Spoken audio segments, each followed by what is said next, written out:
Hello friends, welcome to my channel on YouTube again. Last video में मैंने आपको bill wise detail में customer से पेमेंट रिसीव करना बताया था। जिन भी स्टूडेंट्स ने मेरी बिल वाइज डिटेल की फर्स्ट वीडियो नहीं देखी, वो पहले फर्स्ट वीडियो देख लें, उसके बाद ही आपको सेकंड वीडियो में जो मैं काम अभी बताऊंगी आपको वो आपको समझ आएगा। ठीक है, तो यहाँ पे डिस्प्ले में ही मैंने आपको बिल्स रिसीव करना बताया था कि बिल्स की पेमेंट आपको कैसे रिसीव करनी है। तो यहाँ पे हमने चेक किया था स्टेटमेंट ऑफ अकाउंट्स में, आउटस्टैंडिंग में, लेजर पे हम आए थे, सॉरी रिसीवेबल्स पे हम आए थे। और यहाँ पे देखिए जतिन एंड कंपनी का वही सेम जो एंट्रीज मैंने फर्स्ट वीडियो में की हुई है, वही सारी एंट्रीज मैंने अभी ओपन की हैं। जतिन एंड कंपनी से हमें एक बिल रिसीव होना था 30 अप्रैल को, हमें एक बिल की पेमेंट रिसीव होनी थी। तो मैंने वो बिल की पेमेंट रिसीव की थी। तो यहाँ से जो मेरा बिल्स रिसीवेबल में है, जतिन एंड कंपनी का जो 30 अप्रैल को बिल पेंडिंग था, बिल की जो पेमेंट रिसीव होनी थी, वो यहाँ से क्लियर हो गई है। ठीक है, अब यहाँ पे जतिन एंड कंपनी का एक बिल और पेंडिंग है जिसकी पेमेंट मुझे 10th ऑफ मई को रिसीव होनी है। ठीक है, अब मैं आपको यहाँ पे 10th ऑफ मई की ये पेमेंट रिसीव करके बताती हूँ। उसके लिए आपको क्या करना है, पहले यहाँ पे रिसीवेबल्स में मेरे को 30,000 की जो पेमेंट है ये रिसीव करनी है। तो इसके लिए मैं यहाँ पे F6 में रिसिप्ट वाउचर पे आऊंगी। ठीक है, अकाउंटिंग वाउचर्स पे आपने F6 पे रिसिप्ट वाउचर पे आना है। यहाँ पे आपने 2 में कस्टमर का नेम ले लेते हैं, जतिन एंड कंपनी।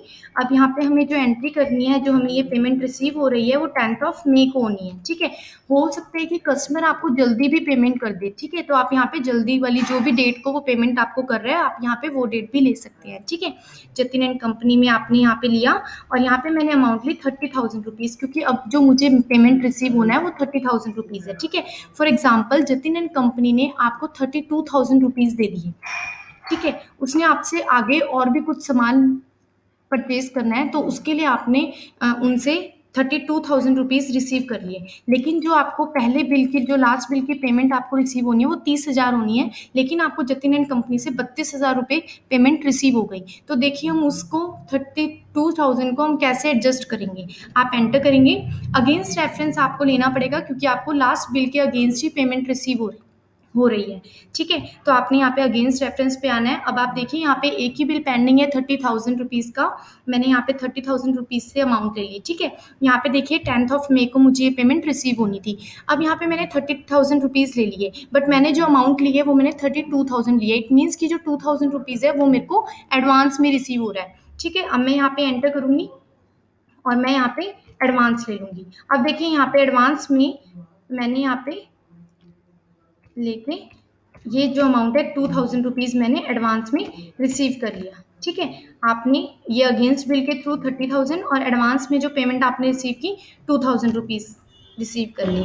ठीक है, अब मैं यहाँ पे चेक करती हूँ डिस्प्ले में स्टेटमेंट ऑफ अकाउंट्स, आउटस्टैंडिंग, और मैं यहाँ पे रिसीवेबल्स चेक करूंगी। यहाँ देखिए जतिन एंड कंपनी से हमें 30,000 रुपीज़ जो पेमेंट रिसीव होनी थी, वो पेमेंट हमें रिसीव हो चुकी है। ठीक है, अब इसके बाद अगर मैं यहाँ पे टेबल्स पे चेक करती हूँ, तो यहाँ पे देखिए जतिन एंड कंपनी का 2,000 रुपीज़ पेंडिंग अमाउंट में आ गया। इट मीन्स की जो 2,000 रुपीज़ मुझे एडवांस पेमेंट मिली है वो मेरे लिए अभी लाइबिलिटी है। ठीक है, अभी मैंने वो 2,000 रुपये मुझे एडवांस में रिसीव हुए हैं, अभी मैंने उस चीज़ का अभी सेल नहीं किया है जतिन एंड कंपनी को। ठीक है, अगर जब जतिन एंड कंपनी मुझसे 2,000 रुपये का सामान ले लेंगे, तो यहाँ पर से ये बिल्स पेबल जो है, ये भी अमाउंट जो है क्लियर हो जाएगी। ठीक है, तो यहाँ पर आपने बिल की एडजस्टमेंट करना सीखा कि एडवांस एडजस्टमेंट हम कैसे करते हैं।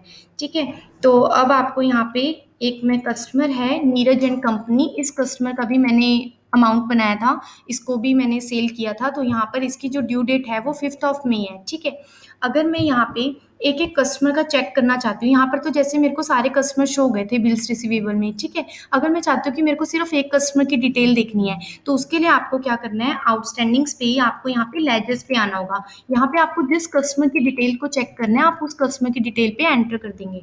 ठीक है, तो जैसे जतिन एंड कंपनी का तो मेरा बैलेंस जो है एडवांस पेमेंट है, ये मैंने एडवांस पेमेंट रिसीव की हुई है, तो मेरे को एडवांस में 2,000 रुपीज़ शो हो रही हैं। ठीक है, और आपने यहाँ पे नीरज एंड कंपनी पे एंटर किया, तो यहाँ पे देखिए ये पेंडिंग अमाउंट है 35,000 रुपीज़, और 5 मई 2017 को ये ड्यू होनी है, ठीक है।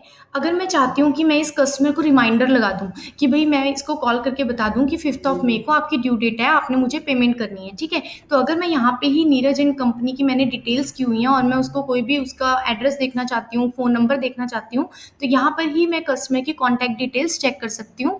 उसके लिए देखिए साइड में ऑप्शन होता है कॉन्टैक्ट, ठीक है। यहाँ पे देखिए सिंगल लाइन लगी हुई है, तो मैंने आपको लास्ट वीडियोज़ में बताया था कि जिस भी की के नीचे सिंगल लाइन होती है, वो हमारी ऑल्ट के साथ प्रेस होती है।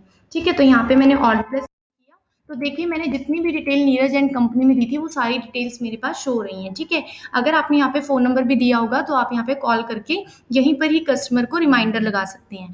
उसके बाद अगर आपने यहाँ पे रिसीव कर लिया, ठीक है, आपको 5th ऑफ मई को नीरज एंड कंपनी से 35,000 रुपीज़ रिसीव हो जाते हैं, तो आप क्या करोगे, यहाँ पे साइड में ऑप्शन आ रहा है बिल सेटलमेंट, ठीक है।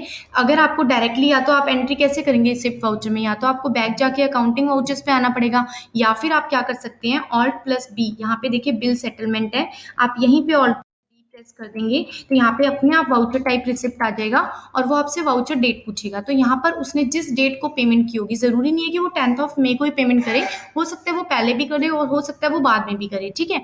तो आपने यहाँ पे वाउचर डेट में वो डेट लिख देनी है जब आपको वो पेमेंट रिसीव हो रही है, ठीक है। जैसे मैंने 10th ऑफ मई ही अमाउंट अकाउंट जो डेट है वो लिखी हुई है।